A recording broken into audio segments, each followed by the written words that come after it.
Alors bonjour, je commence. Dans la slide précédente, il y avait mon nom, mais je me présente. Je m'appelle Michaela Kesse et je fais cours ici. Je suis maître de conférence ici à économie. Ça veut dire que c'est exactement dans ces amphis-là qu'on fait cours et après on fait la recherche ailleurs, mais je vous explique dans 2 minutes. Alors, dans cette présentation, je vous parle d'économie expérimentale, mais pas seulement de ça. Et je vous fais aussi un tout petit peu d'histoire, parce que de temps en temps, ça peut être utile de voir avant d'arriver vraiment à expliquer qu'est-ce qu'on fait ici à Nice. Parce que l'économie expérimentale, c'est quelque chose de très important ici pour la recherche qu'on fait à économie. Et je souhaite vous présenter déjà un peu le cadre historique, après les activités. Alors, avant de commencer, je veux commencer avec un exemple. Je ne vous dis rien et je commence tout simplement avec un exemple. C'est un exemple très connu dans la littérature que j'utilise beaucoup avec mes étudiants et il s'appelle The Ultimatum Game. C'est un jeu, c'est un tout petit jeu et je l'utilise tout le temps parce que c'est hyper simple à comprendre, c'est hyper simple à jouer. Les étudiants l'aiment bien, mais pas que les étudiants. On le présente aussi avec des publics très très différents. Et je vous présente le jeu déjà. Alors, on a deux individus, peu importe. Ok, j'ai utilisé Mario Bowser pour mon exemple, mais ça peut être deux étudiants dans ma classe. On le fait systématiquement. Je lui demande de jouer un petit jeu. Et dans ce petit jeu, pardon, je lui donne une quantité d'argent. Ok, vous comprenez que quand je le fais avec mes étudiants, la quantité d'argent est un peu moins importante. Mais si on fait des expériences, des fois, on peut vraiment donner une quantité d'argent 50, 100 euros. Dans l'exemple que je présente ici, on a exactement 100 euros. Et je demande à mes étudiants ou aux individus qui vont jouer le jeu de jouer selon les règles suivantes. Alors, Mario joue en premier. Il a les 100 euros dans sa main. Il doit regarder Bowser dans les yeux. Alors, on fait bien attention, les deux sont là, les deux écoutent les règles du jeu, il n'y a pas de secret, il n'y a rien de caché. Les deux sont devant moi et j'explique. Mario, tu dois proposer comment on peut partager 100 euros entre toi et l'autre personne. Tu peux décider, tu peux tout faire. Par exemple, il peut décider, bon, je garde 80 euros et je donne 20 euros. C'est son choix. Il y a un petit problème. Le problème est que Bowser, juste après, doit dire, qu'est-ce qu'il peut dire? Il peut dire soit oui, soit non. Et s'il décide de dire oui, je lui donne l'argent. Ça veut dire que, bon, tout simplement, vous le comprenez, Mario a proposé, Bowser est d'accord, les deux partagent l'argent exactement comme ils ont décidé. Les deux sont d'accord. Ils partent avec l'argent, ils sont contents. Si c'est le cas de mes étudiants, ils partagent 2 euros deux fois, ils sont contents. Mais si jamais le deuxième, dans mon cas, Bowser dit non, moi, je reprends l'argent et les deux vont partir avec 0. Alors, le Ultimatum Game, bon, c'est un jeu hyper simple, c'est hyper connu dans la littérature. Pourquoi? Parce que si on regarde, on peut imaginer que ça sera logique de faire 50-50. Ils sont deux, c'est de l'argent qui a été donné, ils n'ont fait aucun effort. Pourquoi partager différemment? Mais si on fait un modèle mathématique un peu sympa, que je ne présente pas, le modèle mathématique, et c'est aussi plutôt intuitif, on n'a pas besoin de rentrer dans le modèle mathématique, dit qu'en fait, Mario peut proposer n'importe quoi, même 1 euro, et Bowser doit accepter. Pourquoi il doit accepter? Parce qu'il a deux possibilités. Soit je rentre chez moi avec 0, soit je rentre chez moi avec quelque chose, et quelque chose est toujours mieux que 0. Alors j'accepte, je suis contente et je rentre chez moi avec 3 euros, 4 euros, 5 euros, 10 euros, peu importe. Et Mario garde le reste.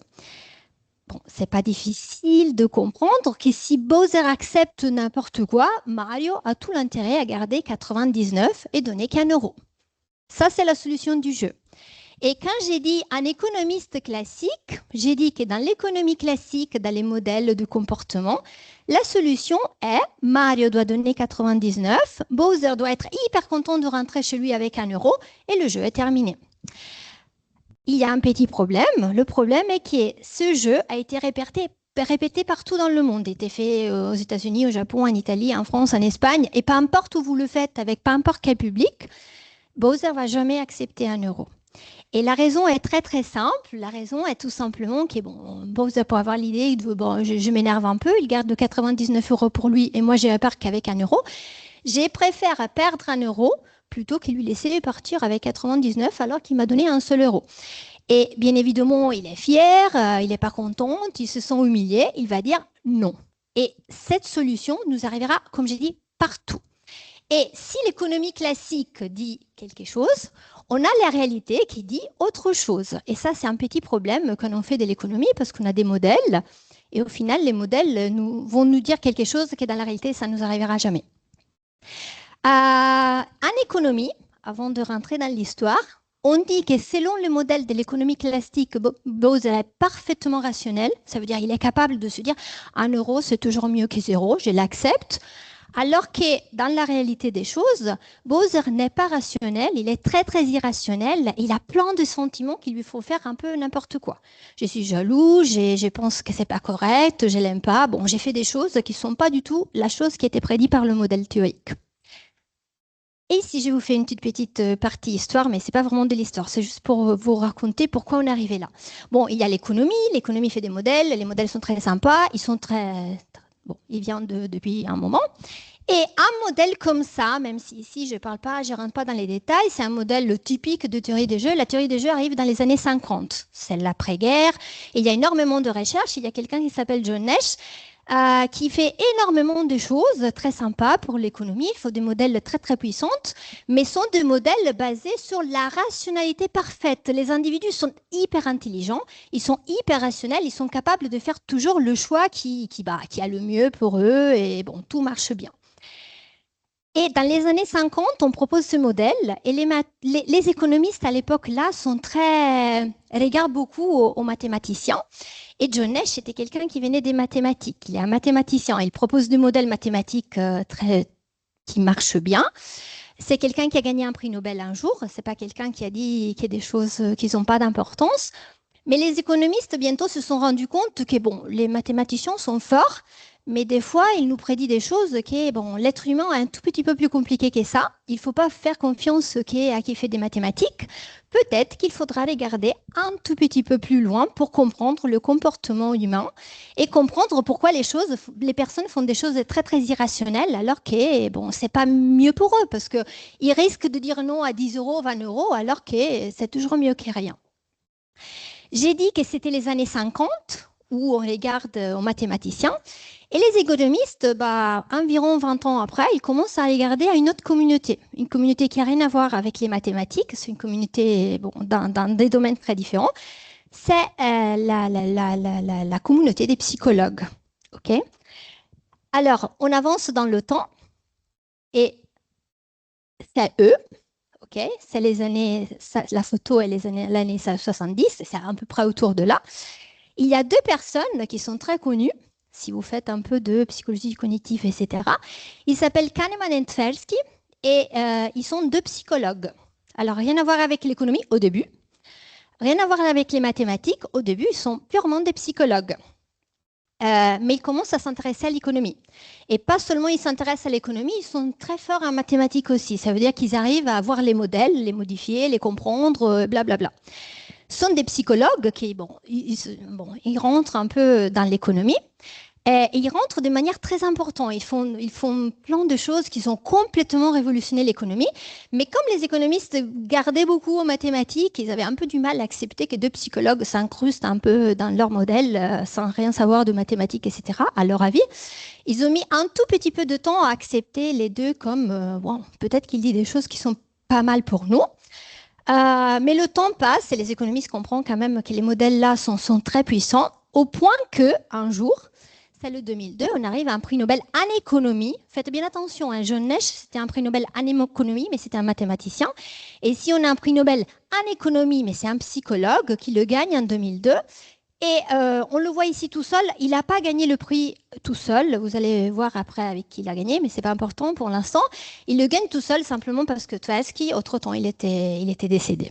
Okay, il n'a pas pu avoir le prix Nobel parce que il est mort, je pense, 6 ans plus tôt. Mais bon, c'est pas important. Bon, juste pour dire, un prix Nobel, ça veut dire que la communauté scientifique des économistes a quand même reconnu que les psychologues avaient quelque chose à dire dans leur modèle.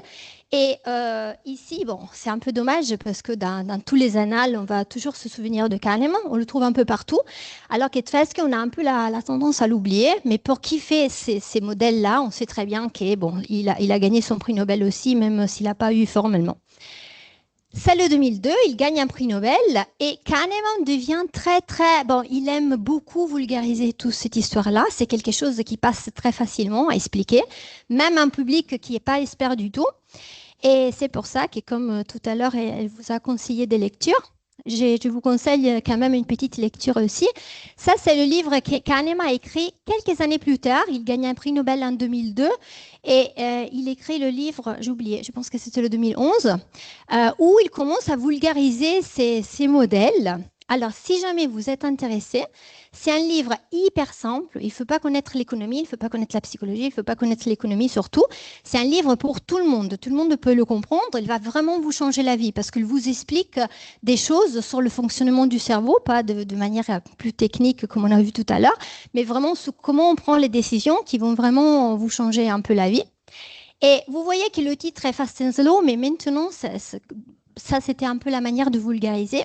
Mais dans le langage un peu plus technique, on a une autre manière de raconter comment notre cerveau fonctionne, et on parle de système 1 et système 2. Ça, c'est classique. Alors, je vais montrer les deux pour vous montrer qu'ils sont deux, mais je reviens à l'arrière. Je me focalise sur le système 1. Alors, Kahneman and Tversky, mais le livre a été écrit par Kahneman, alors on reste sur lui. Il nous explique que dès qu'on doit prendre des décisions, notre cerveau peut marcher de deux manières différentes.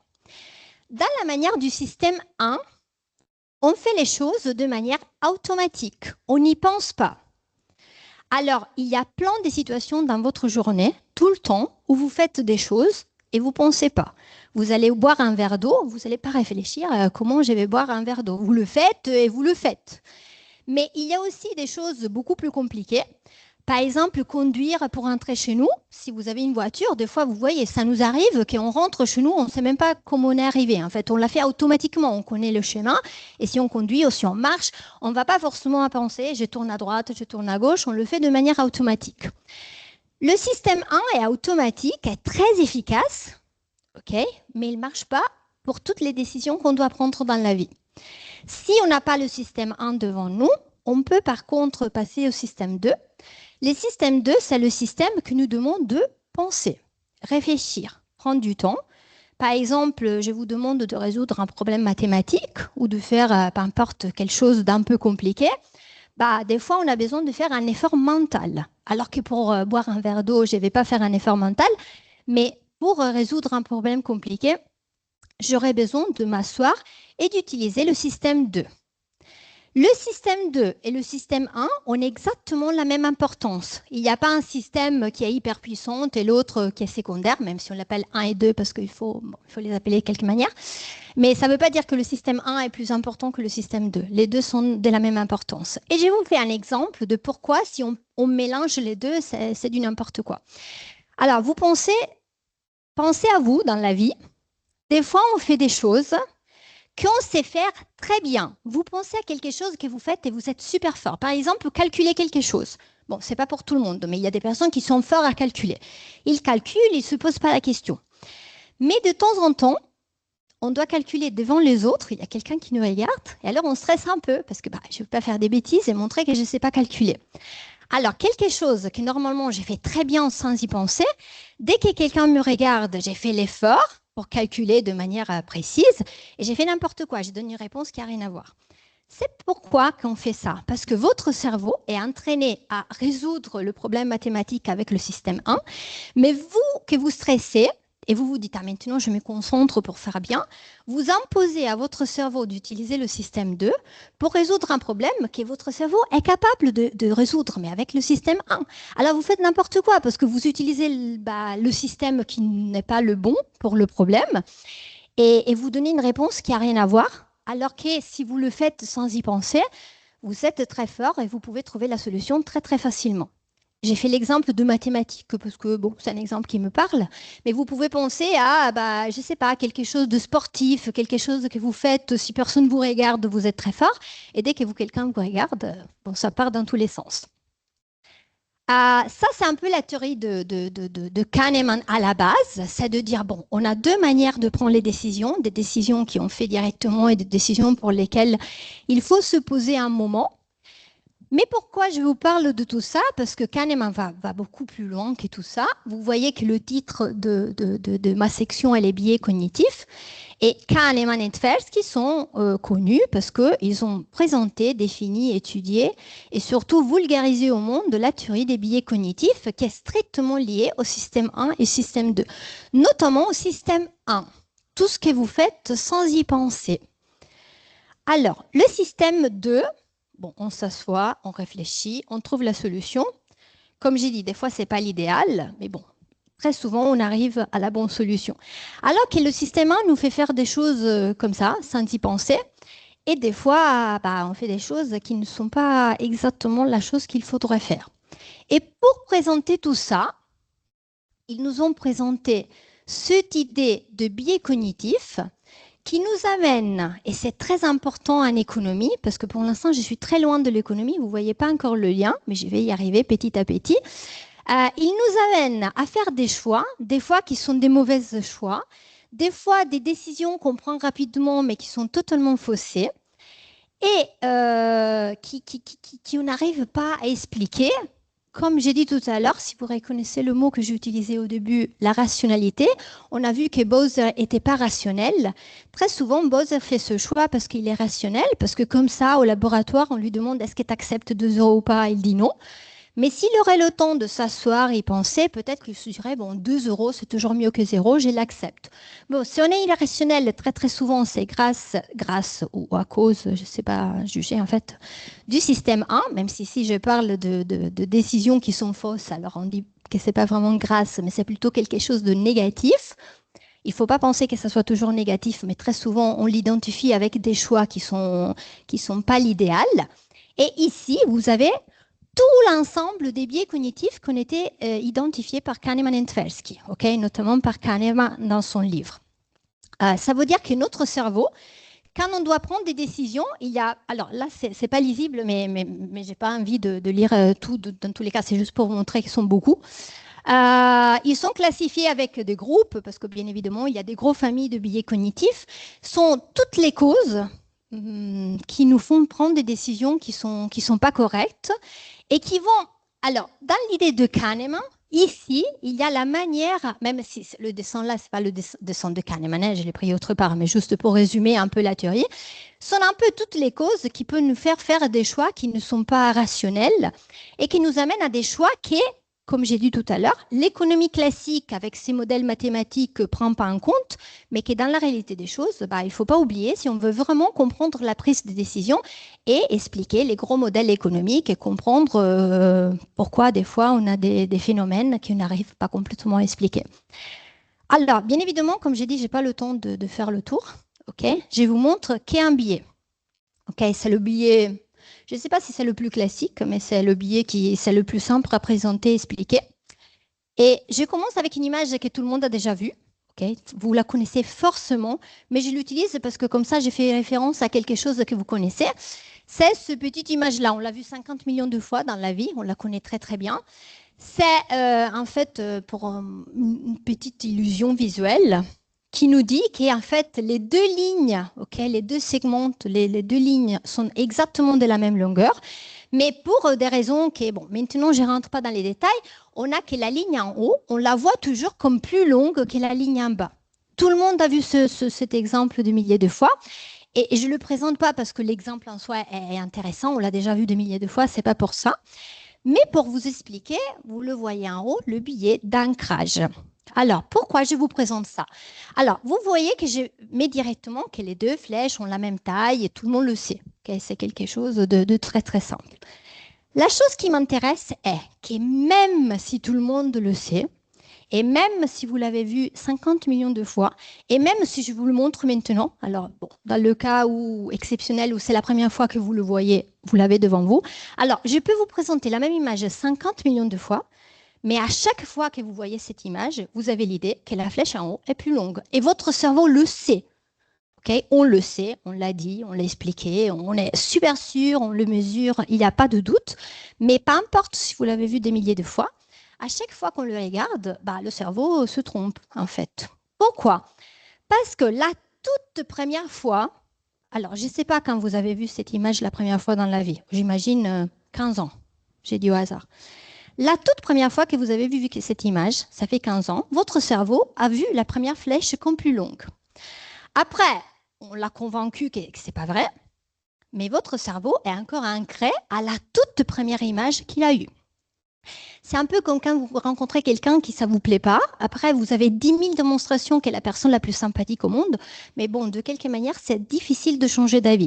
Votre cerveau est forcément ancré à quelque chose qu'il a vu la première fois. Il a vraiment du mal à changer d'avis. Okay. La première impression est toujours quelque chose avec laquelle il faut faire avec. Okay. C'est quelque chose, on a du mal à s'en libérer. Le billet d'ancrage a un gros problème parce qu'en économie, on a très souvent cette tendance à aller toujours vers la même idée. Comme tout à l'heure, elle a fait l'exemple du restaurant. Elle a dit, bon, c'est le restaurant que j'aime bien. Bon, si la prochaine fois qu'elle mange dans ce restaurant, elle ne mangera pas bien, bon, son cerveau a quand même de souvenir que c'est un bon restaurant. Elle aura du mal à changer d'avis. Ça restera le restaurant qu'elle aime bien.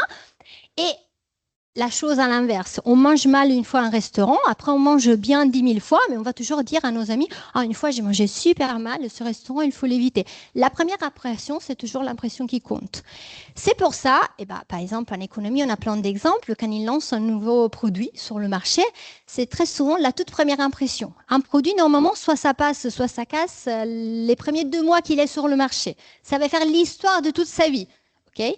Et si un produit n'a pas cette histoire qui fonctionne les premiers 2 mois, il sortira du marché. Ça ne fonctionnera jamais. C'est très très souvent le cas. Je vous donne un autre exemple de ce billet d'ancrage. On demande à quelqu'un de faire ce calcul. Alors, je vous partage en deux.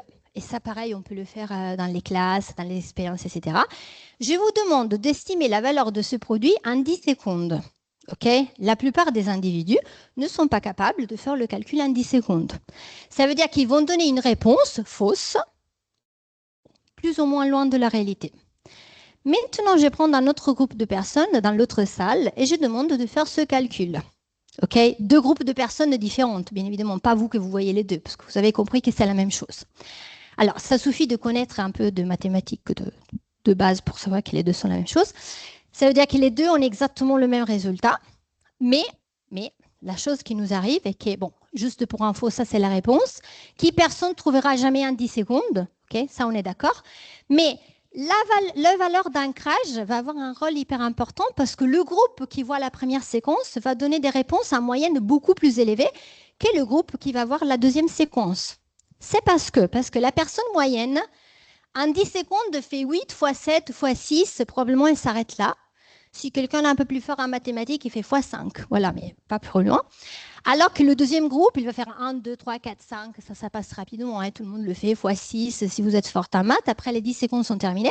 Votre cerveau s'est ancré à cette première partie de calcul que vous avez fait. Vous n'avez pas terminé le calcul, mais vous allez estimer quelque chose autour de la première partie que vous avez vue. Vous n'allez pas compléter le calcul, mais vous allez voir que blablabla. En économie, on a plein d'exemples comme ça. On vous montre quelque chose, comme un programme d'investissement où il faut acheter, je ne sais pas, une voiture avec plusieurs... vous savez, quand on ne paye pas tout ensemble, mais on paye sur 12 mois, etc. On vous donne tout d'abord l'information qui est sympa. Comme ça, votre cerveau a l'ancrage à l'information qui est la plus sympa. Et tout au fond, quand vous êtes trop fatigué, on va mettre l'information que personne ne souhaite vraiment voir et lire. Bon, la manière de présenter l'information, c'est quelque chose qu'en économie, on utilise beaucoup pour amener les personnes à faire soit une chose, soit l'autre. Et tu peux changer simplement parce que le cerveau va avoir cet effet d'ancrage au fait qu'on voit une information qui nous plaît ou pas et va suivre par conséquence. Okay. Alors, comme j'ai dit, il y avait toute la série de billets que je n'ai pas du tout le temps de présenter, que je ne vais pas présenter, je n'ai présenté un seul.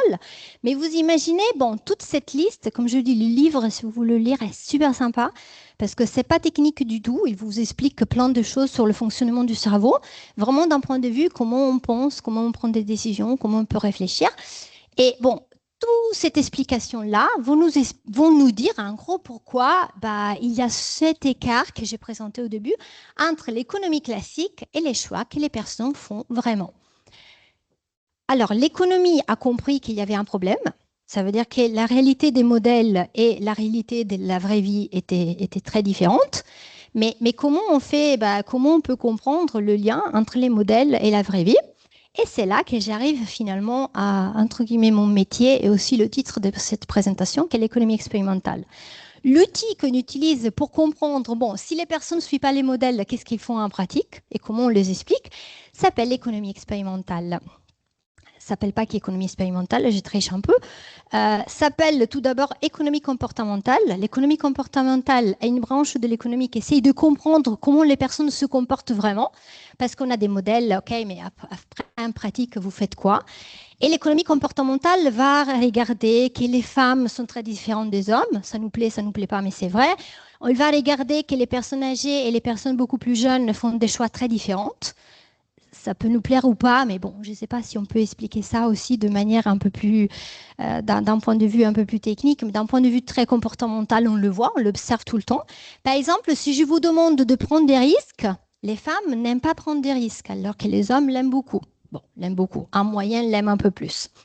Les personnes âgées n'aiment pas prendre de risques, alors qu'au final, ils ont moins à perdre, d'un certain point de vue, mais ils sont très attentifs à prendre des risques. On a plein d'effets comme ça, et encore une fois, le problème n'est pas qu'on observe quelque chose de bizarre, et que vous faites la même expérience au Japon, en Allemagne et aux États-Unis, et vous trouvez exactement le même effet. Ça veut dire qu'il y a quelque chose derrière. C'est pas simplement que les personnes vont choisir totalement au hasard.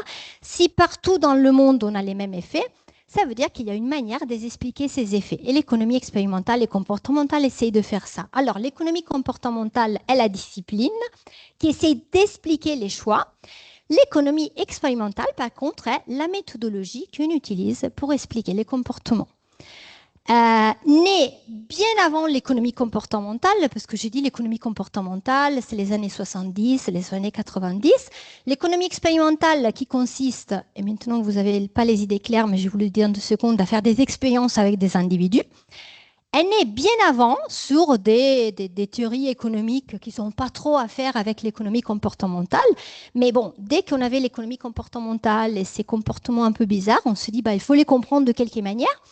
Et comment on peut les comprendre? Et là, on était un tout petit peu perdu. On peut observer la réalité, mais c'est compliqué de te suivre et dire je regarde qu'est-ce que tu fais toute la journée, ou de regarder les grandes données qu'on peut trouver. L'économie expérimentale nous permet de créer des situations et de regarder les données de manière beaucoup plus simple et efficace. Et l'économie expérimentale, c'est un peu aussi la raison pour laquelle je suis ici aujourd'hui, c'est quelque chose que, comme j'ai dit tout à l'heure, c'est pas quelque chose qui reste encadré dans l'économie, mais ils utilisent la psychologie cognitive, la sociologie, la neurologie. En fait, on a des collaborations avec des personnes qui viennent de domaines très différents, parce que l'économie expérimentale est née avec les économistes. Les économistes se sont rendus compte bientôt qu'il n'y avait pas à faire sans des autres disciplines, et c'est pour ça que petit à petit, on a adopté les méthodologies et tout ce que les autres disciplines avaient à nous présenter et à expliquer. Mais dans les dernières années, elle a totalement révolutionné la manière de faire de l'économie. Et quand j'ai dit qu'il a totalement révolutionné la manière de faire de l'économie, là, on a la liste des prix Nobel en économie qui vient de l'économie expérimentale. Ils traitent des domaines très différents. Alors, je vous dis quelque chose, mais là, je ne vous pas toute l'histoire. Mais juste pour curiosité. Kahneman, on l'a vu tout à l'heure. Il a gagné un prix Nobel avec Vernon Smith, on l'a compris, il y a Tversky qui était mort. Il a gagné avec quelqu'un d'autre, mais on a très souvent cette idée de coupler les prix Nobel. Vernon Smith est considéré un peu le père de l'économie expérimentale. Il a fait vraiment les toutes premières expériences, les toutes premières études expérimentales. C'est quelqu'un qui, si on le, c'est très très très fort d'avoir eu la chance de l'écouter. C'est quelque chose qui vraiment était très important pour toute la nouvelle génération parce qu'il se promenait beaucoup, il parlait à tout le monde. Il n'y avait pas que Kahneman qui parlait, il parlait beaucoup aussi. Alvin Ross est quelqu'un de très très connu. Sur tout ce qui est matching, il a gagné un prix Nobel parce qu'il a fait des modèles pour la donation des reins. Rien à voir avec l'économie apparemment, mais c'est quelque chose strictement lié à ce type d'économie. Il a fait des expériences. Lui aussi, il a parlé, se baladé, etc. Je termine avec Esther Duflo parce que c'est un peu la fierté des Français. On n'a pas beaucoup de prix Nobel en économie, femme. Et là, on a un prix Nobel en économie femme. Elle est française, comme vous pouvez voir du nom.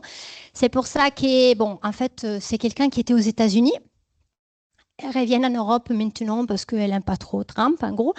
Et surtout, elle était accueillie avec un budget infini en Suisse. Et c'est là qui maintenant enseigne et fait des recherches. Elle est rentrée, elle a gagné un prix Nobel avec son mari, qui est un Indien. Les deux sont rentrés ensemble en Suisse. Je pense qu'ils ont une enveloppe recherche de millions d'euros.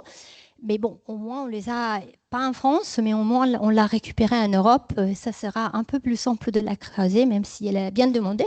Parce qu'à chaque fois qu'on va inviter un prix Nobel, c'est compliqué, mais un prix Nobel femme, c'est presque impossible. Alors, tout ça pour vous montrer bon, que l'économie expérimentale, quand même, a fait son job. Ça veut dire qu'ils bon, ils ont gagné des prix Nobel. Ça veut dire que la communauté les accepte comme quelqu'un qui a fait des choses intéressantes. Mais juste pour vous expliquer qu'est-ce que c'est l'économie expérimentale, parce que pour l'instant je parle, mais je ne l'ai pas encore dit, on a trois types de manières de faire de l'économie expérimentale. On peut la faire au laboratoire, on peut la faire lab in the field, et on peut la faire sur le terrain. Alors, je commence par le terrain, parce que je ne le fais pas. OK ? Terrain, ça veut dire on va vraiment sur place, comme dans la vraie vie, et on va voir si les personnes jettent la poubelle par terre. J'ai dit une chose au hasard parce que il y a des personnes qui font ça et qui ont présenté pas très longtemps à Nice. Ça veut dire que je touche rien et je regarde le comportement. Ok ? Il y a des gros problèmes parce que je suis en train de regarder le comportement. Il faut demander les autorisations, etc. Mais bon, cette partie sur le terrain à Nice, on la fait presque pas. Ok ? Je la fais pas et mes collègues le font pas. Nous, on fait des expériences un peu plus contrôlées, c'est pour ça que je l'élimine. Nous, on fait des expériences qui sont principalement au laboratoire et qui sont lab in the field. Alors, ça veut dire quoi laboratoire? Ça veut dire que là, on est au -1 de ce bâtiment et à l'étage 2, il y a un laboratoire d'économie expérimentale. C'est une salle où on fait les expériences, où on demande aux participants de venir nous voir. Ils font des petites expériences, on lui demande des petites tâches, ils font leurs tâches, ils sont rémunérés, c'est comme ça qu'on arrive à avoir pas mal de participants. Tout le monde peut participer, si vous êtes intéressé, vous pouvez participer aussi. On lui demande de faire des tâches devant un ordinateur, la plupart des fois, mais pas seulement. Les étudiants sont la plupart des sujets, parce qu'on est dans une université, ça veut dire que la plupart des sujets qu'on peut ramasser par là, au deuxième étage, c'est des étudiants, mais c'est ouvert à tout le monde. Et bon, quand j'ai dit validité interne, ça veut dire que bon, tout ce qui se passe au laboratoire marche au laboratoire, mais après dire que c'est encore valable dehors du laboratoire, bon, il y a des personnes qui n'aiment pas. Mais bon, je ne rentre pas dans les détails. Lab in the field, ça veut dire qu'on va à l'extérieur du laboratoire, mais ce n'est pas comme tout à l'heure où on ne touche rien et on observe. Dans Lab in the field, on essaye quand même de toucher quelque chose. On regarde, mais on touche un peu. On demande des choses spécifiques. Alors, pour la fin de cette présentation, j'ai présenté un exemple laboratoire et un exemple Lab in the field, et vous allez le voir de quoi je parle. Ça veut dire qu'on va, dans la rue, on parle avec les personnes qui se promènent, qui font des choses diverses, et on lui demande de faire une petite tâche, mais ce n'est pas simplement les observer. On regarde exactement et on pose des questions qui sont un tout petit peu plus détaillées. Et ici, je vous présente, parce que j'ai parlé du laboratoire qu'on a ici, au deuxième étage, ça s'appelle LIN. C'est comme une salle informatique, en gros. La seule chose que vous voyez de différent est que les postes sont séparés. Okay, parce que quand on fait une tâche, on n'a pas le droit de regarder à droite, à gauche la chose que les autres sont en train de faire. Normalement, on doit être dans notre petite bulle et pas regarder les autres. Ça, c'est le LIN qui est ici. Et le deuxième laboratoire d'économie expérimentale qu'on a ici à Nice est le CocoLab, que normalement, au moins les étudiants doivent avoir rencontré dans leur vie, qui se trouve en face à la MSH. C'est un laboratoire presque identique, mais pas du tout, parce qu'on a toutes les manières de mesurer. On peut mesurer si, quand vous prenez des décisions, vous transpirez. On a la possibilité de contrôler le cœur, on a la possibilité de contrôler où vous regardez, on a la possibilité de regarder les émotions de votre visage et plein de choses diverses qui est dans un laboratoire d'économie expérimentale. On fait certaines expériences ici, et après on fait des expériences dans la rue, comme j'ai dit tout à l'heure. Des fois, on sort du laboratoire et on décide de faire des expériences ailleurs. Pour les deux, on a des manières de s'enregistrer aux expériences. Ici, vous êtes 100% payé à chaque fois que vous venez. Ici, ça dépend. Si les économistes font les expériences, vous êtes payé. Si c'est les psychologues, non. C'est pas pour dire que nous, on est mieux, mais parce qu'on a bien évidemment des objectifs qui sont très, très différents entre l'économie et la psychologie. Et maintenant, je vous propose deux exemples, comme j'ai dit, pour terminer. OK. Pour terminer, je vous propose deux exemples d'expérience, un exemple laboratoire et un exemple lab in the field. Comme ça, vous avez l'idée un peu plus concrète de qu'est-ce qu'on peut demander de faire à nos individus au laboratoire. Et comme j'ai dit, on a commencé notre histoire par la rationalité limitée. Et dans ces deux exemples, ce sont deux exemples que je les sélectionnés parce que c'est vraiment une histoire de rationalité limitée, mais pas que de rationalité. Le premier est un exemple. Attendez, j'ai mis les slides qui vont petit à petit, mais je pense que dans cet exemple, ce n'est pas très intéressant. C'est un petit jeu, un jeu mathématique. On demande à nos sujets de participer à un jeu. Alors là, le jeu avec 2 joueurs est très très simple. Mais dès que le fait avec 3 joueurs, 4 joueurs, 5 joueurs, les personnes ne comprennent plus rien, en gros. Surtout les étudiants ont eu beaucoup du mal. L'idée est que vous êtes dans une salle et vous avez un chapeau. Soit un chapeau rouge, soit un chapeau blanc. Et vous ne savez pas combien de chapeaux rouges et combien de chapeaux blancs il y a dans cette salle. Imaginez, on a tous un chapeau et on ne connaît pas s'il y a plusieurs rouges ou blancs, etc. Mais comme vous voyez dans l'image, je peux voir les autres, mais je ne peux pas voir moi-même. Okay? Et la fin du jeu est, si vous arrivez à définir la couleur de votre chapeau, vous avez gagné. J'ai dit, vous êtes payé, je vous dis, je vous paye 10 € si vous trouvez la couleur de votre chapeau. Alors, je vous paye 10 € pourquoi? Parce que j'ai l'intérêt que mes étudiants essayent de faire de leur mieux. Et 10 €, ça fait plaisir. Normalement, ils sont beaucoup plus attentifs si je lui donne 10 € que si je lui donne rien. Et en économie expérimentale, on doit toujours les payer. Alors, si les deux sont assis l'un devant l'autre, il n'y a pas de manière de savoir la couleur de votre chapeau. Le jeu est impossible. Mais si maintenant je rentre dans la salle, je les regarde et je lui dis, il y a au moins un chapeau rouge. Au moins un. Je ne dis pas le nombre exact, je dis au moins un. Au moment-là, les deux connaissent directement la couleur de leur chapeau. Avec 2 personnes, c'est super simple. Okay? Même si vous avez l'air surprise, mais c'est super simple. Pourquoi? Si moi, je suis la madame à droite et je vois un chapeau blanc, je vois qu'il est blanc, et quelqu'un me dit il y a au moins un chapeau rouge, ben, alors ça doit être moi. Je vois que du blanc, il y a au moins un rouge, ça veut dire que moi, je suis le chapeau rouge. Alors elle lève la main et elle dit moi, je sais que j'ai un chapeau rouge. Parce qu'il y a au moins un rouge, je vois que du blanc, le rouge, ça doit être moi. Okay? Si je l'explique comme ça, tout le monde l'a compris.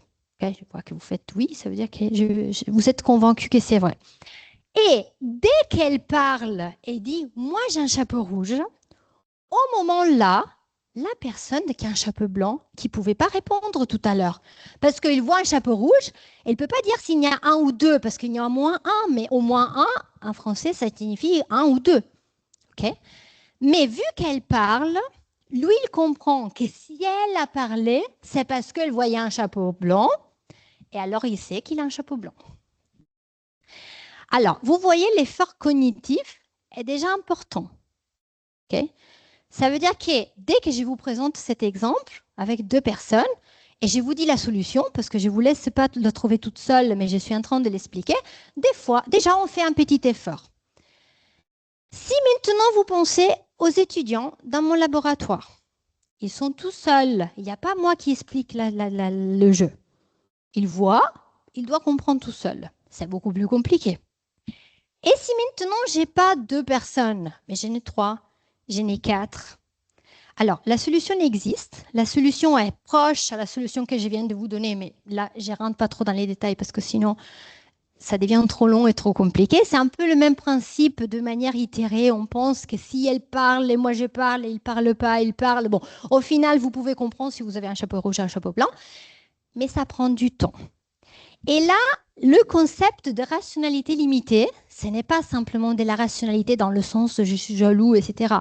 C'est aussi qu'il y a une chose qui ne plaît pas aux étudiants quand on nous le dit, le fait que l'économie classique pense que l'individu est parfaitement intelligente.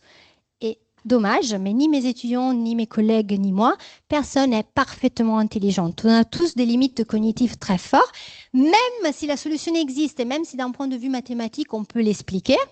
Bon, les personnes n'y arrivent pas. Okay, c'est quelque chose de très compliqué. Dans cette étude, on voulait comprendre qui arrive et qui n'arrive pas. Et surtout, on voulait identifier, on l'appelle haha. C'est le moment où, alors, le jeu, vous le répétez plein de fois, ça veut dire qu'au début, vous ne comprenez absolument rien. Il y a des personnes qui, après 5 répétitions, comprennent absolument rien. Mais il y a des personnes qui, après 40 répétitions, ils commencent à se dire, ah, j'ai compris. Et là, on voulait mesurer si ce moment où on comprend rien et le moment où on commence à comprendre, s'il y a des effets. Alors là, c'est écrit mesures comportementales et physiologiques. Ça veut dire vous transpirez, vous avez le cœur qui va mille. Normalement, on a des manières de détecter si vous êtes un peu excité parce que finalement, vous avez compris et vous êtes content d'avoir compris et surtout, vous avez gagné 10 euros et normalement, ça stimule quelque chose qu'on peut détecter de manière physiologique.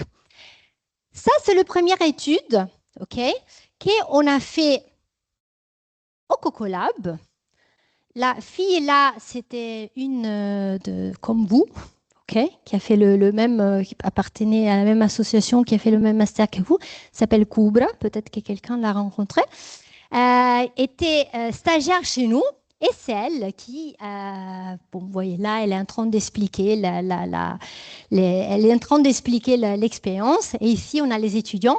Et l'étudiant, quand il se retrouve devant l'écran, vous voyez, il y a une caméra parce qu'on doit détecter si vous êtes préoccupé, curieux, vous regardez où, etc. pour comprendre la manière de penser. Là, c'est quelqu'un qui est encore en train de lire les instructions. Là, on a déjà avancé.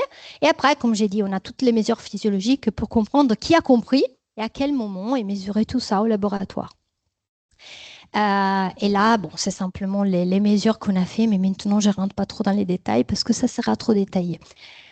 Et je vous présente une deuxième expérience, la dernière aussi, qui n'a rien à voir, mais pour vous donner un exemple de lab in the field. Okay, comme ça, vous voyez l'autre chose qu'on fait ici à Nice. On fait des fois des lab in the field. Quand on fait des lab in the field, ça aussi, je vais rapidement... Ah mais non, l'image... Attendez, je vais plus loin, mais je viens à l'arrière. Désolée, mais je préfère comme ça. Alors là, on l'a fait dans la rue. Ok, là, on était typiquement à Nice de temps en temps, on a fait de la science, etc. Ça nous permet d'avoir beaucoup de sujets d'un coup, c'est sympa. Mais on n'a pas fait que ça. Là, une des filles que vous voyez là, c'était une doctorante qui travaillait avec moi. On est allé dans la rue, on a arrêté les gens, on s'est fait un peu... les personnes pensent qu'on veut harceler. Quand on lui dit, je vous donne 15 euros pour participer à mon expérience, personne ne m'y croit parce qu'il pense qu'on lui demande 15 euros plutôt que donner. Quand ils ont compris qu'on donne vraiment 15 euros, ils sont contents de participer, mais ce n'est pas simple de les convaincre. On lui demande de faire des choix.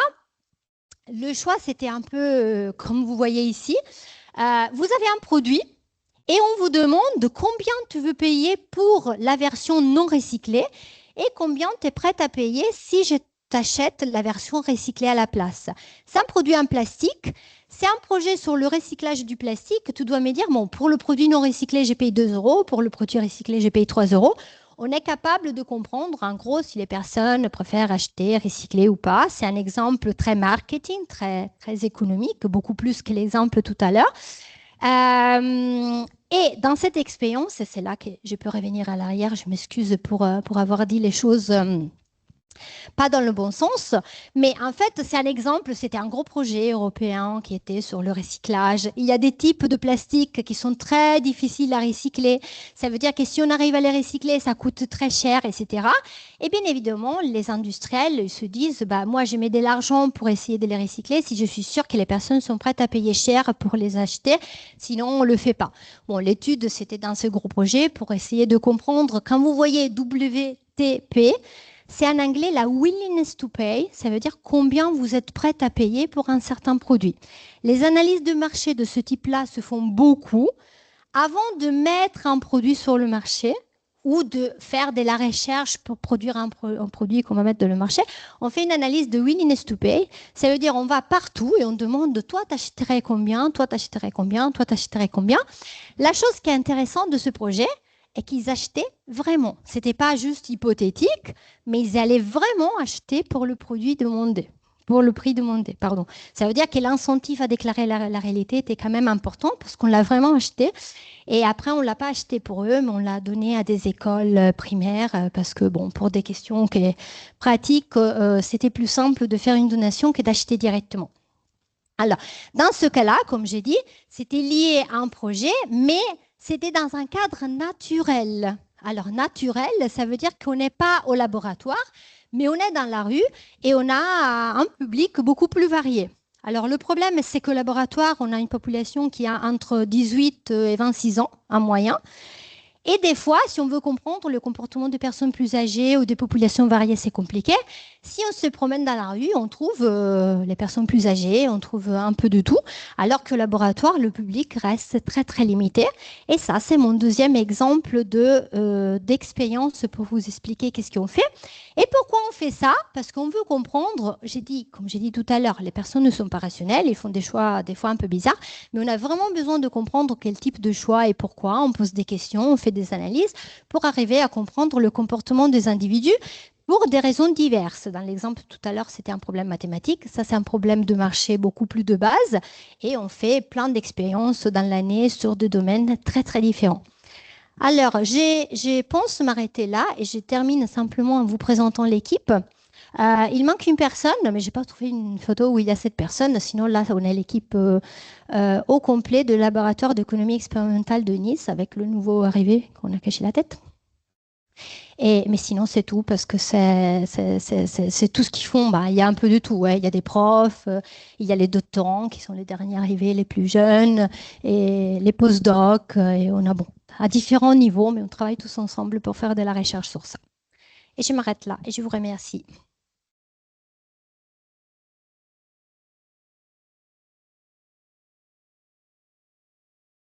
Est-ce que vous avez des questions?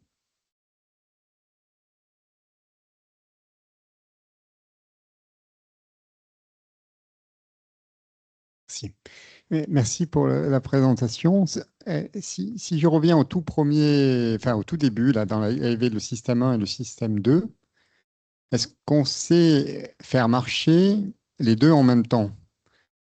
Si on fait le parallèle en informatique, le 1, j'ai l'impression que c'est de l'IA qui répond super vite, mais qui répond 20% du temps mal. Et le 2, c'est le truc de sécurité qui essaye d'être un peu plus comprendre ce qui se passe. Est-ce qu'on arrive à faire marcher le 1 pour avoir une première intuition rapide de la réponse et puis de temps en temps enclencher le 2 pour dire tu vas dire une connerie, ne la dis pas? Oui, alors dans les modèles classiques, on a vraiment cette distinction système 1, système 2, mais après, il y a toute une littérature qui montre que dans la plupart des problèmes de la vraie vie, l'idéal sera de bien utiliser les deux en même temps. Et on a des temps de réaction parce que si on ne sait pas combien de temps il faut pour... si le système 2 il met trop longtemps à calculer, c'est pas viable. Ça, on est d'accord, mais par exemple, il y a tous les exemples. Par exemple, l'exemple typique sur le fait temporaire, c'est bon, si on est en voiture et de décider si on tourne. Il y a l'exemple classique, on est en voiture, il faut décider si on tourne à droite et on tourne à gauche, en sachant qu'à droite on va écraser une personne et à gauche on va en écraser deux. Et là, c'est le système 1 parce qu'on n'a pas le temps de mettre en place le système 2, par exemple. Mais s'il y avait le temps de réaction nécessaire, très souvent, les deux ensemble seraient la solution idéale. Mais il y a des limites temporaires parce que si on n'a pas le temps, c'est difficile de combiner les deux. Mais oui. Merci beaucoup, Michaela. Je voulais te demander, parce qu'en sciences de la santé, il y a quand même une contamination dans le cohort, que c'est beaucoup les étudiants ou les personnes, les académiques. Est-ce qu'en économie, quand tu dis que le résultat au Japon, en Suisse, en France, aux États-Unis, c'est le même, je ne sais pas s'il y a de l'expérimentation en économie en Afrique. En tout cas, pour la santé, il y a très peu. Comment tu fais le biais de la population que constitue le cohort expérimentation en économie? Alors, quand j'ai dit qu'on observe le même comportement, c'est très large. Ok. Par exemple, le fait que les femmes sont plus risque averses que les hommes a été observé partout. Ok, partout. J'ai généralisé un peu, mais c'est vrai. Après, il y a plein d'études, on voit vraiment le comportement. Par exemple, juste pour te donner un exemple, dès qu'on fait des expériences sur quelque chose de logique et mathématique, ou si on fait des exemples sur la créativité, on sait par exemple qu'au Japon ou en Chine, ils sont beaucoup plus forts sur les maths, ils ne sont pas créatifs du tout, apparemment, pas dans le sens qu'on pense en économie. Et par contre, dès qu'on fait des expériences en Europe, on trouve exactement l'inverse. Les performances sur la créativité sont beaucoup plus élevées et beaucoup moins sur tout ce qui est logique. Et on essaie de contrôler pour ça. Alors quand j'ai dit on trouve des comportements larges, bon, de manière agrégée. Et après, bien évidemment, on essaie de contrôler pour ça. Et la chose que tu dis sur l'Afrique est hyper importante parce qu'on n'a presque pas d'expérience dans cette partie du monde. Ok. On commence à en avoir de plus en plus dans le sud de l'Amérique, alors qu'on n'a pas beaucoup, hein, mais un peu plus. L'Afrique, c'est presque le vide Ouais. dans les bases de données.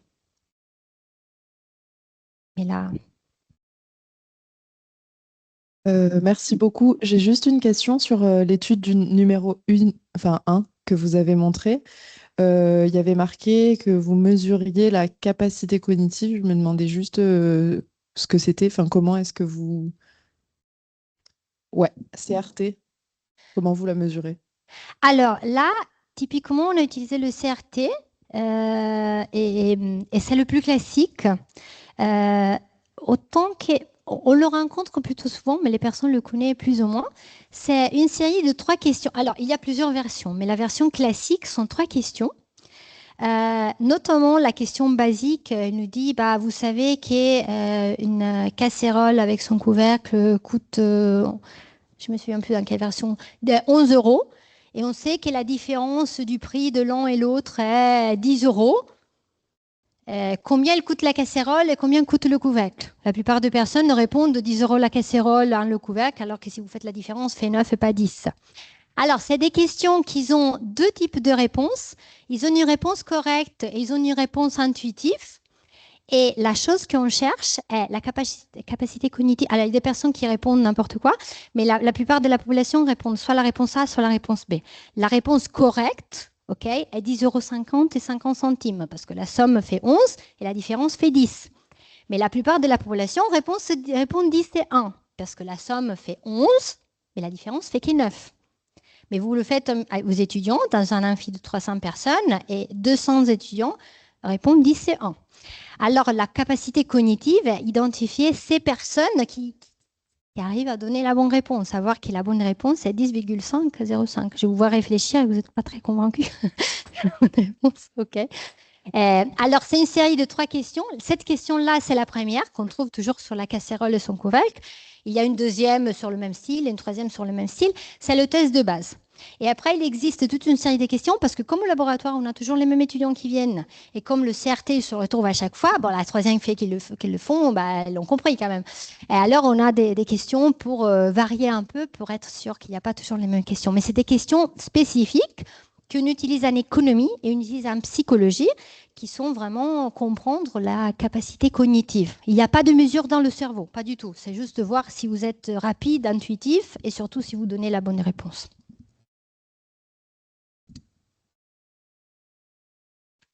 Très bien. Est-ce qu'il y a d'autres questions?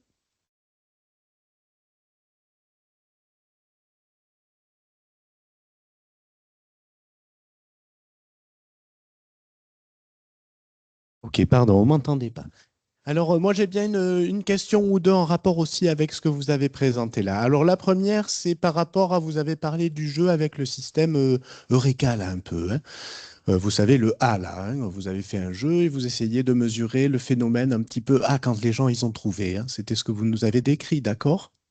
Je ne me trompe pas? Je n'ai pas compris le jeu avec la A, vous dites? Avec l'effet A, vous savez, Oui, l'effet ok, Eureka, c'est là. ça, ok, c'est le premier exemple, ok. Voilà. Alors, ce sera ma première question, mais j'en aurai d'autres. Hein, voilà. Et ça, vous ne nous avez pas donné trop de résultats là-dessus. Qu'est-ce que vous avez trouvé, en fait? Hein? C'est ça que j'aimerais, je crois que vous n'avez pas trop donné, donc que j'aimerais savoir un peu. Ensuite, la deuxième question, elle porte aussi en rapport aux questions qui ont été posées sur les systèmes 1 et système 2. Moi, c'est des choses qui m'intéressent aussi. Alors, bon, c'est plus en discussion, hein, je ne sais pas trop si je me trompe ou pas, vous me direz. Hein.